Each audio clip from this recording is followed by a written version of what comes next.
ومن أحسن قولا ممن دعا إلى الله وعمل صالحا وقال إنني من المسلمين.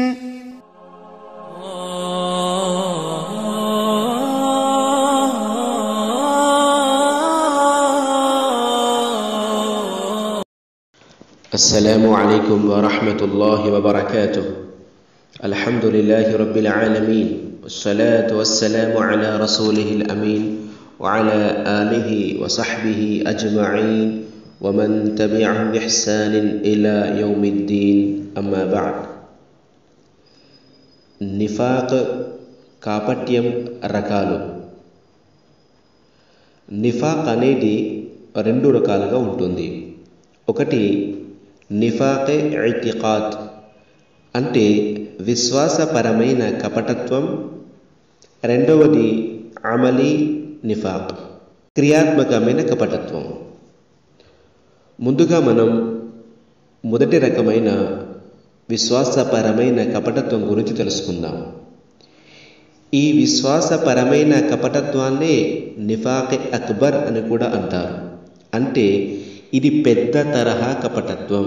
పైకి ఇస్లాం స్వీకరించినట్టుగా ప్రకటిస్తూ లోపల మనస్సులో ఆంతర్యంలో కుఫ్రును అవిశ్వాసాన్ని దాచిపెట్టుకోవడం. ఈ రకమైన కపటత్వం కలవాడు ఇస్లాం నుండి పూర్తిగా బహిష్కృతుడైపోతాడు. దీనికి పాల్పడిన వాడు నరకంలోని అట్టడుగు వర్గీయుల్లో చేరుతాడు. అల్లాహ్ కపటులను అత్యంత చెడ్డవారుగా ఖురాన్ గ్రంథంలో అభివర్ణించాడు. అవిశ్వాసం, అవినీతి, ధర్మాన్ని అవలంబించే వారిని పరిహసించటం, వారిని చూసి వెకిలి సైగలు చేయటం, ఇస్లాం విరోధులతో కుమ్మక్కు అవటం, ఇవన్నీ ఈ నిఫాక్ అక్బర్ విశ్వాసపరమైన కపటత్వంలోని దుర్గుణాలు. కపట విశ్వాసులు శత్రుత్వంలో ఇస్లాం శత్రువులకు సమఉజ్జీవులుగా ఉంటారు. ఈ కపటలో అన్ని కాలాల్లో ఉంటారు కూడా. ముఖ్యంగా ఇస్లాం ప్రాబల్యం వహించినప్పుడు ఓర్చుకోలేకపోతారు. బహిరంగంగా ముస్లింలను ఎదిరించే శక్తి వారిలో ఉండదు. అందుకే ఇస్లాంకు ముస్లింలకు వ్యతిరేకంగా కుట్రలు పన్నే ఉద్దేశంతో ఇస్లాం స్వీకరిస్తున్నట్లు ప్రకటిస్తారు. ఆ విధంగా ఇస్లాం ముసుగులో ఎసరు పెడతారు. అలా ఉండటం వల్ల తమ ధన ప్రాణాలకు రక్షణ ఉంటుందన్న స్వార్థం కూడా వారి అంతరంగంలో దాగి ఉంటుంది. అందుకే అల్లాహ్ సుబ్హానహు వ తఆలా మునాఫికుల గురించి ఖురాన్లోనూ ప్రవక్త సల్లల్లాహు అలైహి వసల్లం ద్వారా ఎన్నో వారి దుర్గుణాలను తెలియచేసి ఈ దుర్గుణాల గలవారి నుండి మనల్ని మనం కాపాడుకోవలసిందిగాను మరియు ఇతరులను కూడా హెచ్చరించాల్సిందిగాను అల్లాహ్ సుబ్హానహు వ తఆలా మనందరికీ ఈ విషయాలను తెలియజేశాడు. సిఫాతుల్ మునాఫికీన్ అనే గ్రంథంలో ఇబ్నుల్ ఖయ్యిమ్ రహ్మతుల్లాహి అలైహి గారు కపటుల గురించి రాస్తూ ఇలా తెలియజేశారు. సూరే బకరాలోని తొలి వాక్యాలలోనే మానవుల్లోని 3 వర్గాల ప్రస్తావన అల్లాహ్ సుబ్హానహు వ తఆలా తెలియపరుస్తాడు. మొదటిది ముత్తఖీన్ అంటే విశ్వాసులు, ధర్మభీతి పరాయణులు. రెండవది కాఫిర్, కుఫార్, అవిశ్వాసులు, తిరస్కారులు. మూడవ వర్గం వాళ్ళు మునాఫికులు, కపటులు. విశ్వాసుల ప్రస్తావన 4 సూక్తులలో, అవిశ్వాసుల ప్రస్తావన 2 సూక్తులలో వస్తే కపటుల ప్రస్తావన మాత్రం 13 ఆయతులలో 13 సూక్తులలో వచ్చింది. ఎందుకంటే కపటులు అధిక సంఖ్యలో ఉన్నారు. నివురుగప్పిన నిప్పులా ఉంటారు. వారెక్కడ ఉన్నా అక్కడి ప్రజల పాలిట ఒక పరీక్షగా, ఉపద్రవంగానే ఉంటారు. కాగా ఇస్లాం మరియు ముస్లింల పాలిట వారి బెడద చాలా ఎక్కువగా ఉంటుంది. ఇస్లాంలో ఏవైనా ఆచరణలు కష్టంగా ఉంటే వారు వాటి నుండి పరుగులు తీస్తారు. అదే వారికి ఏదైనా లాభం చేకూర్చే విషయాలు ఉంటే వారు ముందంజలో ఉంటారు. ఇలా ఇస్లాంకు తూట్లు పొడుస్తూ ఉంటారు. మరియు అమాయకులు, అవివేకులు వారిని చూసి మంచివారుగా తలపోస్తారు. వారి మాటల్ని సంస్కరణతో కూడిన మాటలుగా భావిస్తారు. కానీ వారి మాటల్లో అజ్ఞానం, కల్లోలం, పగ, ఈర్ష కలగలిసి ఉంటుంది. ఈ విషయాన్ని ఇబ్నుల్ ఖయ్యిమ్ రహ్మతుల్లాహి అలైహి గారు సిఫాతుల్ మునాఫికీన్ అంటే కపటుల దుర్గుణాలులో మనకు తెలియజేశారు. అయితే సోదర మహాశైలారా, ఈ విశ్వాసపరమైన కపటత్వం అనేది 6 రకాలుగా ఉంటుంది. ఎలా అంటే ప్రవక్త ముహమ్మద్ సల్లల్లాహు అలైహి వసల్లంను ధిక్కరించటం, ఇది విశ్వాసపరమైన కపటత్వం. రెండవది, ప్రవక్త ముహమ్మద్ సల్లల్లాహు అలైహి వసల్లం షరీఅతులోని కొన్ని విషయాలను అసత్యమంటూ త్రోసిపుచ్చడం. మూడవది, మహాప్రవక్త సల్లల్లాహు అలైహి వసల్లంపై అక్కసను వెళ్ళగరకటం, విరోధ భావం కలిగి ఉండటం. నాలుగవది, ప్రవక్త సల్లల్లాహు అలైహి వసల్లం తెచ్చిన షరియతులోని కొన్ని విషయాల పట్ల ఓర్వలేనితనాన్ని ప్రదర్శించటం. ఐదవది, ప్రవక్త సల్లల్లాహు అలైహి వసల్లం ధర్మం అధోగతిలో ఉన్నట్టు అనిపిస్తే సంతోషించటం. ఆరవది, ప్రవక్త సల్లల్లాహు అలైహి వసల్లం ధర్మానికి చేకూరిన ప్రాబల్యాన్ని చూసి సహించలేకపోవటం.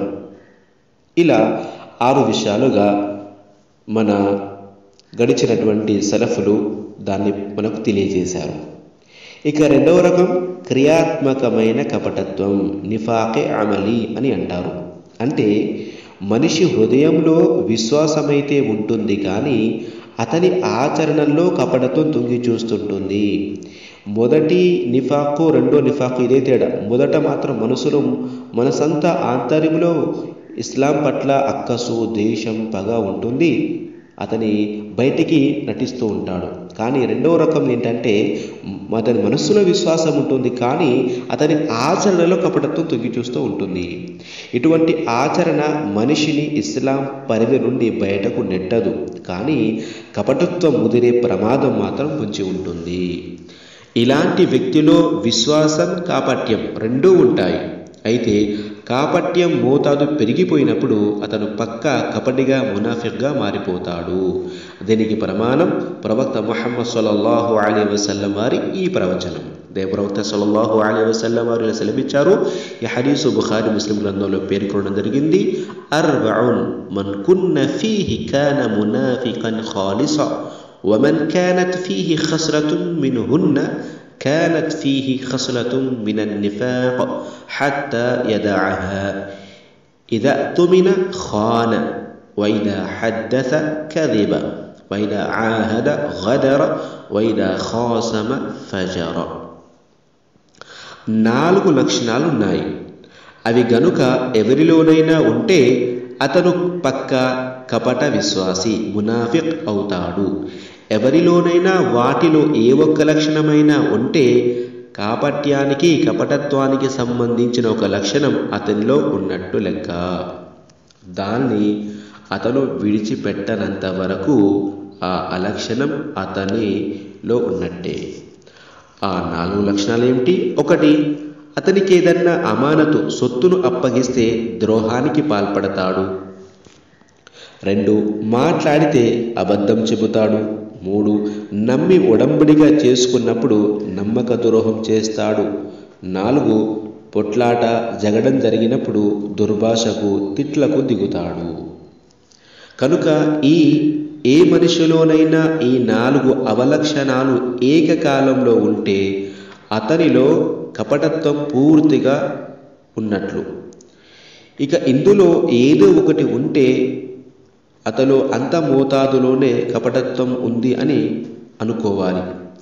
అంటే ప్రతి ఒక్కరూ తమను తాము పరీక్షించుకోవాలి. ఇలాంటి అలవాట్లు నాలో ఏమైనా ఉన్నాయా అని. ముఖ్యంగా విశ్వాసులు మస్జిదులలో జరిగే సామూహిక నమాజు పట్ల అశక్తత, బద్ధకం కూడా ఈ యొక్క క్రియాత్మక కపటత్వంలోని ఒక భాగం. నిఫాక్ అనేది మహా చెడ్డ వస్తువు. అందుకే ప్రవక్త సల్లల్లాహు అలైహి వసల్లం ప్రియచరులు కాపట్యానికి లోనయ్యే విషయం పట్ల నిత్యం భయపడుతూ ఉండేవారు. ఇబ్న్ అబీ ములైకా రహ్మతుల్లాహి అలైహి గారు ఇలా అంటున్నారు, నేను 30 మంది సహాబా అంటే ప్రవక్త సల్లల్లాహు అలైహి వసల్లం సహచరులను కలుసుకున్నాను. వారంతా తమను కపటత్వం నుండి కాపాట్యం ఎక్కడ చుట్టుకుంటుందోనని భయపడుతూ ఉండేవారు. అంటే తాబిఈ గారు ఇబ్నే అబీ ములైకా తెలియజేశారు, వారు 30 మంది సహాబాలను చూశారు, కానీ వారు ఎప్పుడు కూడా నిఫాక్ నుండి భయపడుతూ ఉండేవారని. కాబట్టి సోదర మహాశైలారా, ఒకటి నిఫాక్ అక్బర్, రెండవది నిఫాక్ అస్గర్ అవుతుంది. ఇప్పుడు ఈ రెండింటి మధ్య గల తేడాలంటూ ఒకసారి పరిశీలిద్దాం. ఒకటో పాయింట్ ఏంటంటే, నిఫాక్ అక్బర్ అంటే పెద్ద తరహా కాపట్యం, అంటే విశ్వాసపరమైన కాపట్యం వల్ల మనిషి ఇస్లాం నుండి దూరమైపోతాడు. కానీ చిన్న తరహా కాపట్యం వల్ల అతడు ఇస్లాం సమాజంలోనే ఉంటాడు, అతడు బయటికి వెళ్ళాడు.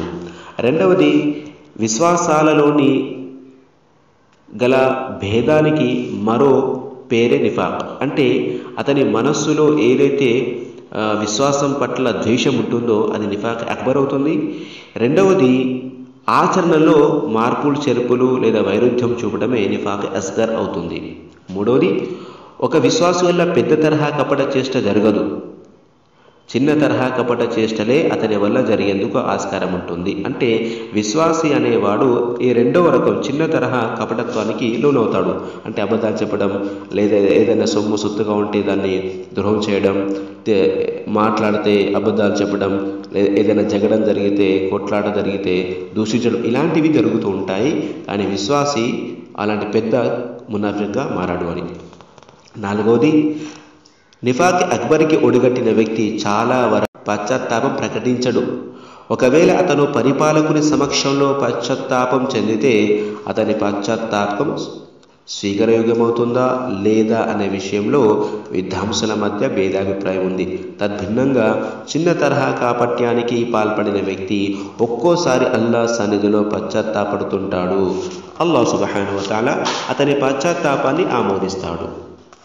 షేఖుల్ ఇస్లాం ఇబ్నే తైమియా రహ్మతుల్లాహి అలైహి గారు ఇలా తమ అభిప్రాయాన్ని వ్యక్తం చేశారు.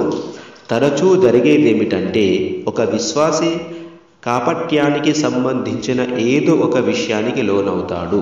తర్వాత అల్లాహ్ అతని పశ్చాత్తాపాన్ని ఆమోదిస్తాడు. ఒక్కోసారి అతని మనసులో కొన్ని విషయాలు తెలుస్తూ ఉంటాయి. అవి కాపట్యానికి ఆనవాలుగా లక్షణాలుగా ఉంటాయి.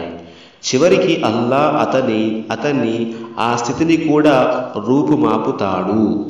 ఒక విశ్వాసి ఒక్కోసారి పైశాచిక ప్రేరణలకు, అవిశ్వాస సందేహాలకు లోనవుతుంటాడు. తత్కారణంగా అతని మనసు కుంచుకుపోతుంది ఉంటుంది. అతను తీవ్రంగా మనస్తాపానికి గురవుతాడు. ఆ విషయమే ఒకసారి ప్రియ ప్రవక్త సల్లల్లాహు అలైహి వసల్లం వారితో సహచరులు చెప్పుకున్నారు.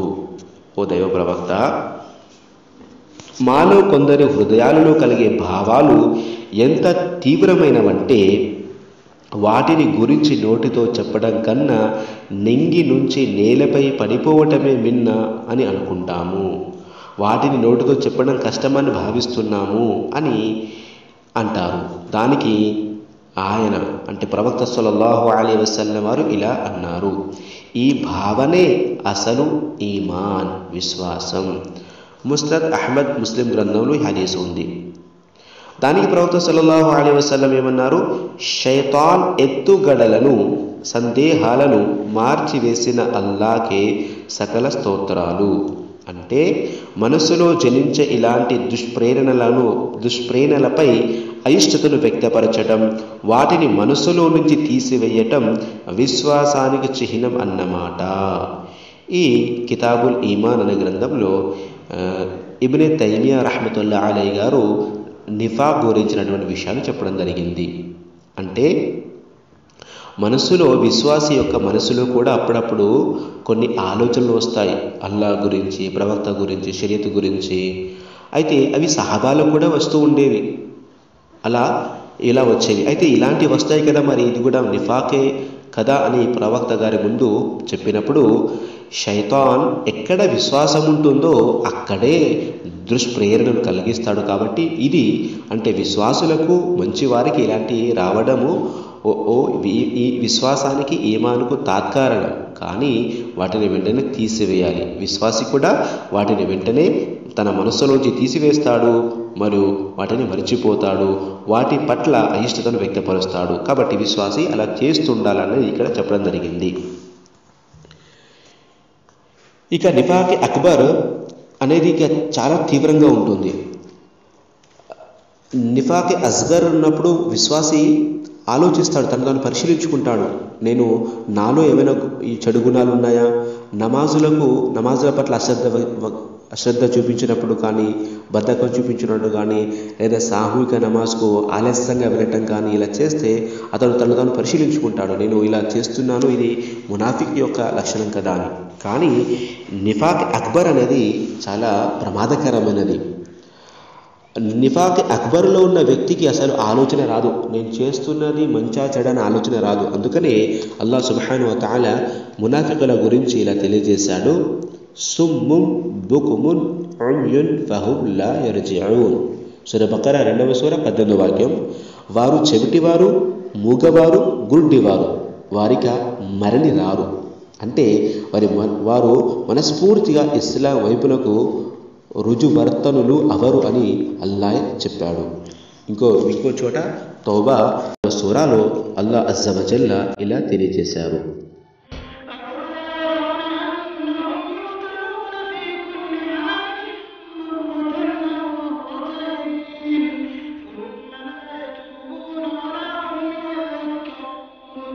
ఏమిటి?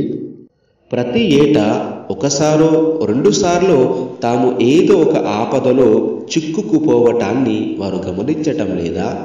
అయినా సరే వారు పశ్చాత్తాపపడటం కానీ, గుణపాఠం నేర్చుకోవటం కానీ జరగటం లేదు. ఈ విషయానికి తన అభిప్రాయాన్ని వ్యక్తం చేస్తూ షేఖుల్ ఇస్లాం ఇబ్నే తైమియా రహ్మతుల్లాహి అలైహి గారు ఇలా అన్నారు, వారి పశ్చాత్తాపం స్వీకరించబడే విషయంలో విద్వాంసుల మధ్య భిన్నాభిప్రాయం ఉంది. ఎందుకంటే అందులోని వాస్తవికత ఏ పాటిదో తెలియదు. ఎందుచేతనంటే వారు నిత్యం తమను ఇస్లాం అనుయాయులుగానే చెప్పుకుంటూ ఉంటారు. మజ్ముఅ అల్ ఫతావాలో ఇలా తెలియజేశారు. అంటే ఒక మునాఫిక్ పశ్చాత్తాపం చెందితే ఆ పశ్చాత్తాపాన్ని స్వీకరించాలా లేదు అనే విషయంలో ఎందుకుందంటే మనసులో ఉండే నిఫాక్ అనేది అల్లాహ్కు మాత్రమే తెలుస్తుంది. కాబట్టి అలాంటి